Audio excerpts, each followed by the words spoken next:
Welcome to episode 2 of the Casco Bay Auctions podcast, where we talk about all things auctions and topics related to what we do here on a regular basis. We might answer questions you never knew you had or get into something you've always wondered about. I'm Elizabeth. I'm Meg. On today's episode, we are talking about, or at least we're starting with, the iconic wedding cake house of Kennebunk, Maine. Snagging the opportunity to sell the contents of this house in October of last year was a big win for us. I think it's a testament to the work we do and the growing awareness of our business. Quick rundown of the house's origins. It used to be known as the George W. Bourne House. He was a shipbuilder. There were a lot of those here in Maine on the coast, as we know. He built the place in 1825. It's a gorgeous example of what's known as Carpenter Gothic style, with several buttresses topped by pinnacles.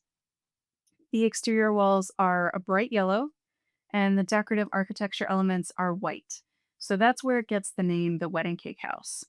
And I heard from someone that the interior had been featured in magazines. I can't remember. Do you know? I don't recall what magazines. It's definitely been highlighted. It's Yeah, pretty stunning.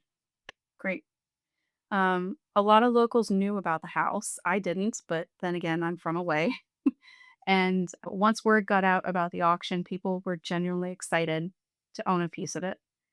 So we're talking history, craftsmanship, and artistry, and the contents of the house were chock full of beautiful pieces. You can view the catalog on our website, and I definitely encourage people to check it out. We actually keep all our catalogs of prior sales on our site, so you can take a look at past sales anytime. A lot of the contents were 20th century pieces, and Meg's gonna mention a little bit about why that is. Beautiful furniture, a ton of artwork. So much artwork that some of the walls were decorated salon style, at least from what I saw in pictures. I didn't actually have the pleasure of walking through the house, but Meg did, and you did a lot of hard work. There were a lot of going up and downstairs in Yeah. that place. Is that when you tore your muscle? Oh no, that That was was that earlier. was a while ago. Okay.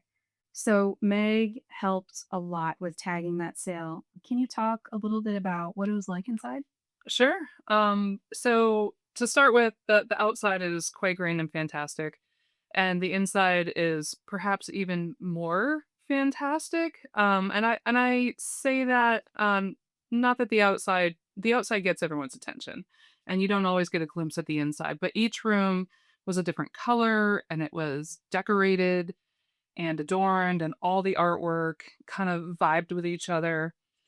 And there were places with murals, there were places that had been changed from, one previous usage to another, but like very well blended.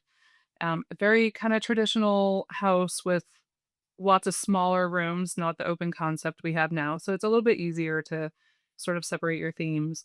The dining room was gorgeous. It was sort of this bluish green, the really long, beautiful farmhouse table. My favorite room was probably the library. So there was a parlor and a larger room, and there was a chess table and some nice furniture and statement artwork, a lot of horse and equestrian artwork.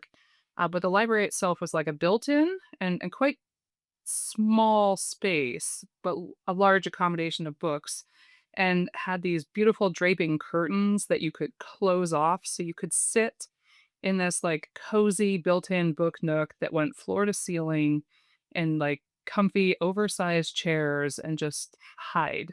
It was so cool. Sounds like a bookworm's dream It does, right? It really would be. I'm not even a bookworm, but I would sit in there anyway.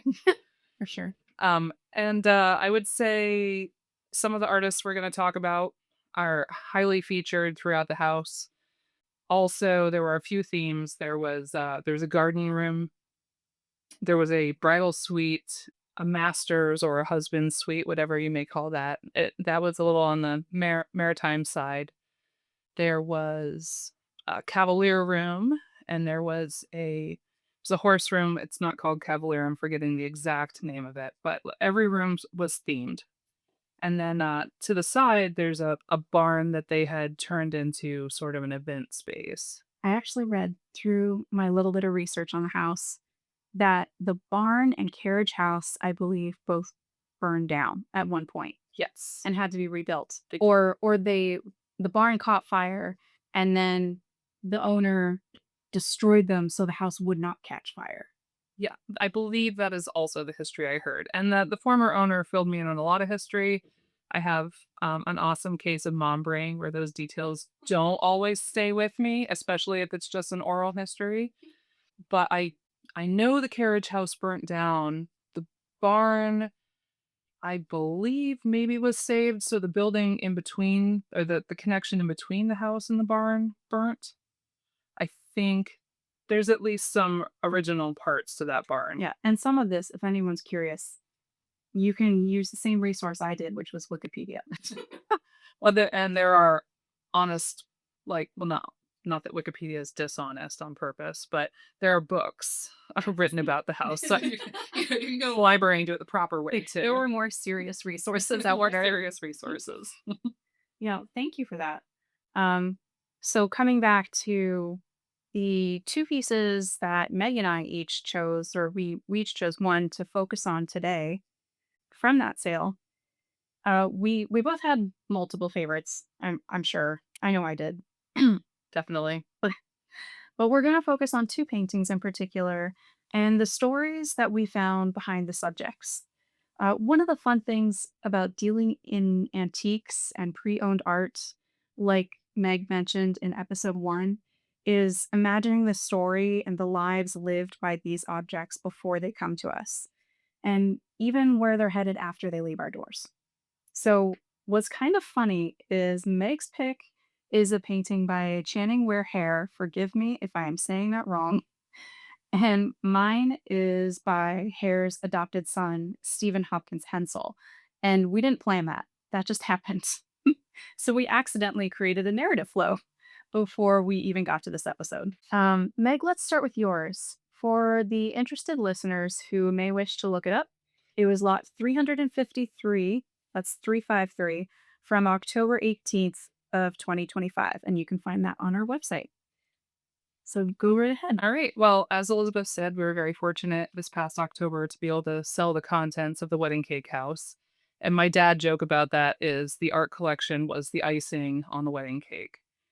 And most of this art collection was accumulated by James Hunt Barker, who was one of the former owners of the house and a prominent art dealer from Palm Beach, Florida, and Gunquit, Maine.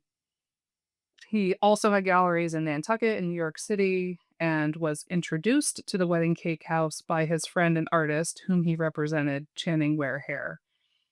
Hare's work was a part of the vast collection that we were able to sell. Quite a few pieces, really. So James Barker is probably one of the reasons why there was so much modern art in the house, right? Definitely, yeah.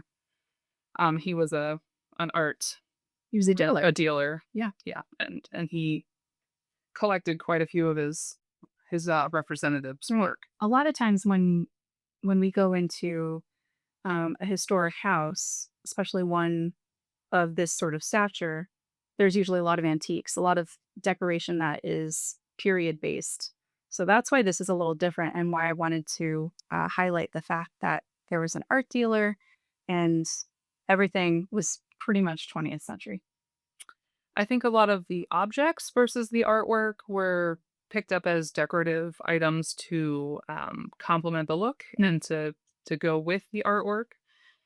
There were some early pieces, and Barker used to travel between his home in Maine and his home in Florida, and some of the pieces would travel with him. So over the course of his traveling and the history of his life, pieces have come and gone out of the collection. So they weren't all still there, but we did get quite a few good ones. So the painting I want to talk about is a portrait of Sally Rand, which was painted by Channing Ware Hare. And before I dive into the portrait, I'm going to talk a little bit on the history of Channing Ware Hare. He was born in New York in 1899. He's an American painter, best known for his portraiture, many of whom were notable figures and socialites of the time. He is said to have been preoccupied with society life and was often seen at parties, gallery events, and basically anything fabulous. And this is, I'm guessing, how he gained access to many of his portrait subjects. That makes sense. Yeah, that'll be so fun. I wanna do that when I get my art gallery going. That's right. Hare was trained at the Art Student League in New York City. Some of his peers include George Bellows, Robert Henry, and William Zorak. And he has a laundry list of exhibits from the early 20s through the 70s, some of which are the Society of Independent Artists, Salons of America, Baltimore Museum of Art, Metropolitan Museum of Art. He is definitely part of many museums' permanent collections, as well as a part of many private collections. And he was a member of the Algonquin Art Association here in Maine, where he summered. So there's quite a lot of showings that he had up here as well. So, though he was married, Channing Ware Hare was a queer artist, very well known for his flamboyant and theatrical personal style.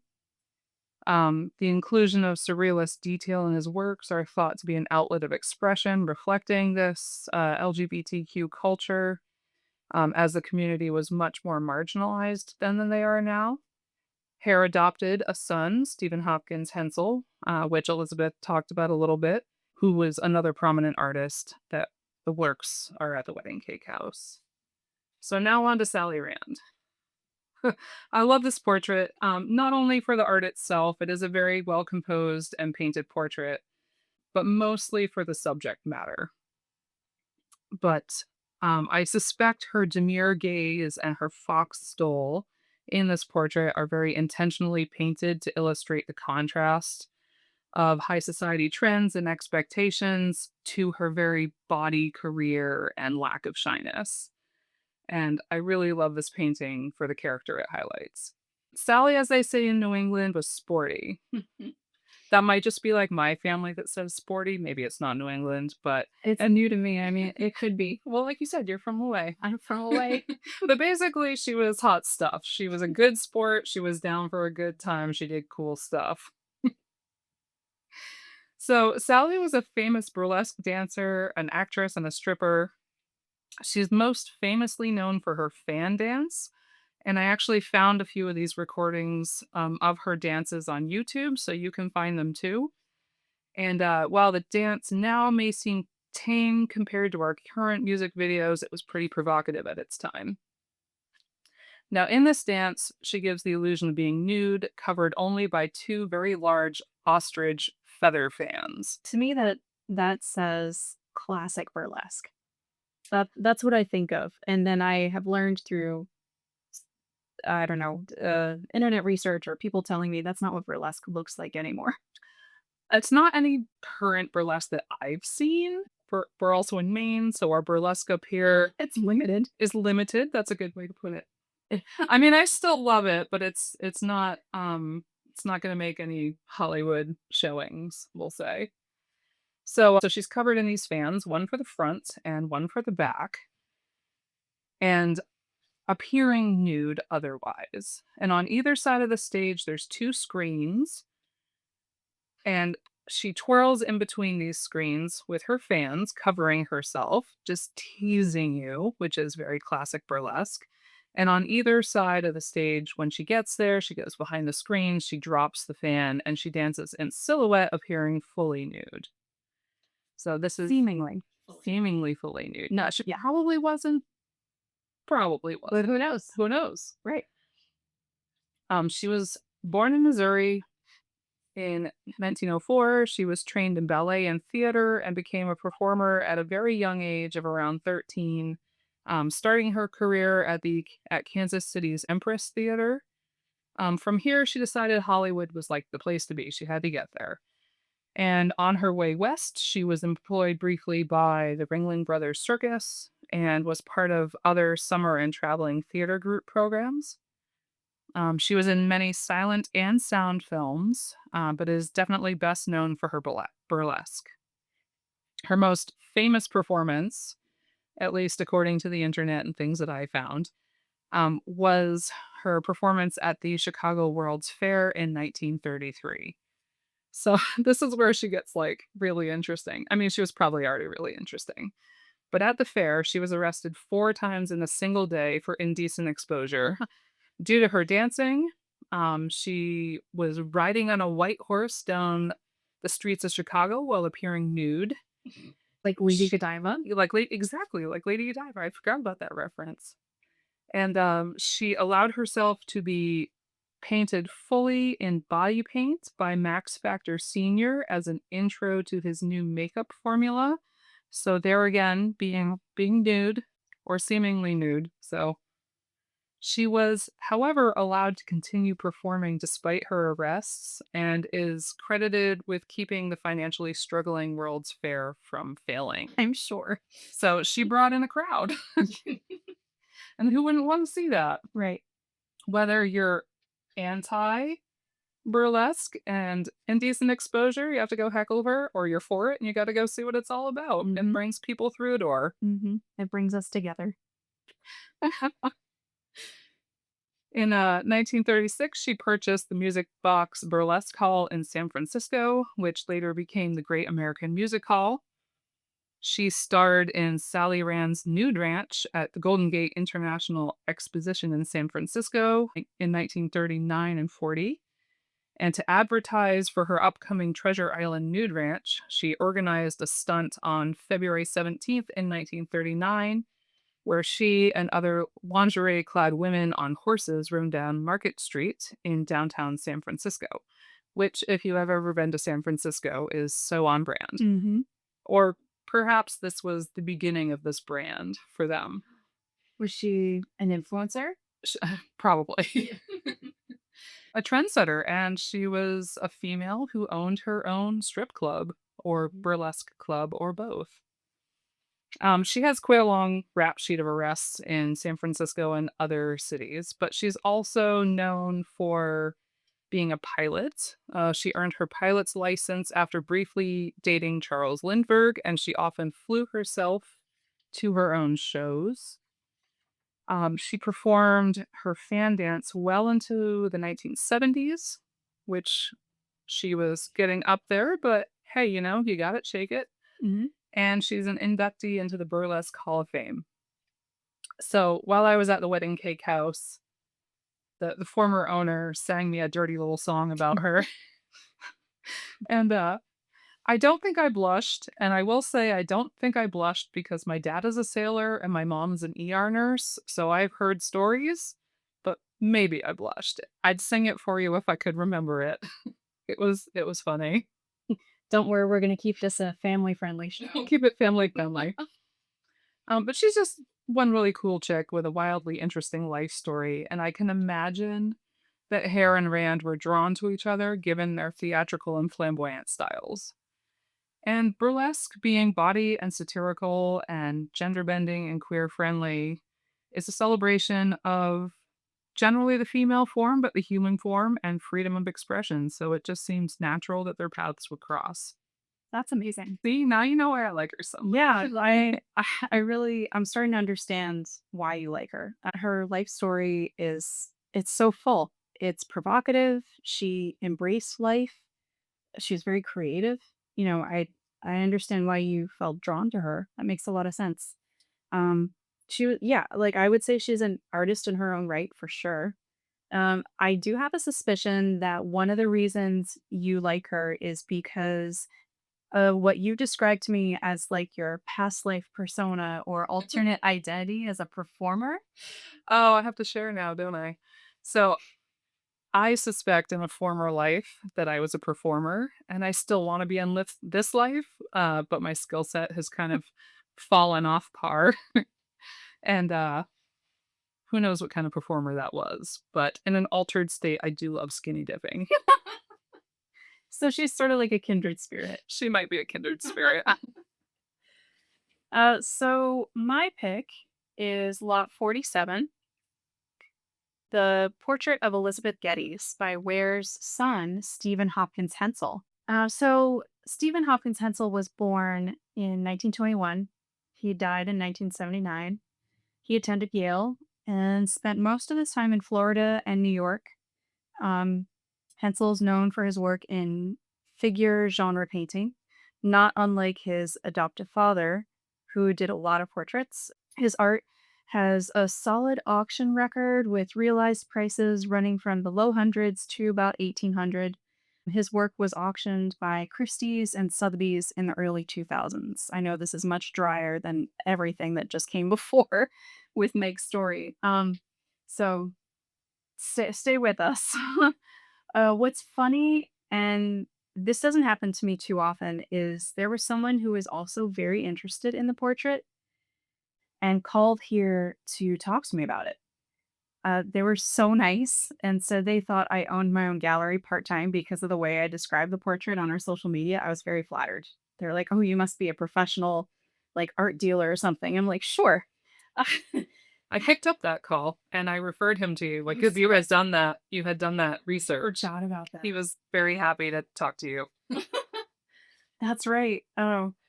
So the potential bidder ended up doing a deep dive of research, and we were both especially taken with Ms. Getty's dress. And I encourage our listeners to go look at these portraits, both the one I'm talking about and the one of Sally Rand. You'll get the full effect. So I found out from this guy that her dress was likely not made up by the artist, even though it a little bit looks a little bit like a fantasy of a dress to me. So apparently, while it does represent her personality, it's it actually looks very much like the style that socialite women in the 1950s would wear. It's like a combination. It was a fashion trend of a flowy element that almost looks like a scarf that's sort of attached or woven into the piece, where but the body is very structured, it's kind of architectural. It's really neat. What I had written on the social post was, quote, his painting style, meaning Stephen Hopkins Hensel, has elements of surrealism and a story I want to uncover. The figures in his work are stylized, sometimes a little exaggerated or with an unusual expression, giving the viewer a sense of something strange, even uncomfortable. My favorite might be Lot 47, Portrait of Elizabeth Kip Geddes. She has a direct yet calm gaze that lets you know she's not afraid to confront someone politely. The imagined architectural elements in the background and amalgamated dress tell me she has style, personality, a decisiveness about her, and a well thought out opinion that she will share with you if she thinks it's worth her time. I find this portrait a little aspirational and a lot of fun with its gentle intensity. I thought that she looked very intense Yeah. and someone who I would not mince words with, No. but also stunning. Yeah. You don't mess with her. No, it should no. Absolutely not. Yeah. It's really And I don't mind minor messing with people, she but I maybe maybe she could put me in my place. hmm yeah. Maybe the term is self-possessed. She seemed confident. Competent, definitely. Yeah. She's a strong woman anyway.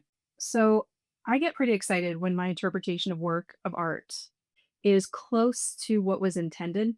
According to my bidder friend, we're friends now. The architectural elements in the background actually mimic those of a house that she or her husband owned in real life. And the austere look um, that was painted on her would have been fairly normal for a woman of her status. Like, I didn't know anything about her before, when I was starting to write the description of the painting. I was just taking it all on intuition. So, for example, regarding her status, her engagement announcement to Mr. Geddes was in the New York Times. Where it gets interesting is, and perhaps a little sad, is she died fairly young at age 56 in April of 1971. According to her obit, she passed away suddenly at a hospital. The husband remarried in October of 1972. Because she was relatively young, there's a bit of a question mark there. Did she die of an illness? Was it an accident? Why did the husband remarry so soon? Because that's what men do. Or was this commonplace for the time? I don't know. But it's a great example of the lives and the stories that live inside the artwork and the pieces that we sell.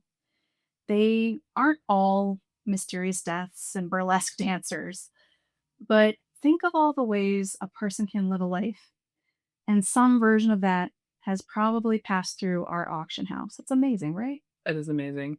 Now I'm gonna put you on the spot. Uh-oh. My burlesque name, or my alter ego, is Magda or Magdalena. What's yours? I have no idea. We gotta work on that. Next time. Maybe in episode 3, I'll let you all know what my burlesque Episode speak 3, is. we know what Elizabeth's alter ego Oh is. boy. All right, so stay tuned because more is coming. We're gonna talk about all sorts of things in the upcoming episodes, from what it looks like to run an auction and the costs behind the scenes. We're gonna talk about different categories of things that we sell, like Chinese porcelain, Americana furniture, 20th century modern furniture, art glass, studio pottery. There's so much to cover. Here's a lot to cover. Yeah. And we also do staff picks on our social media, so maybe we'll start doing it on our episodes too. Yep. Yep. You got a little taste of that today. And we can't wait to talk to you again.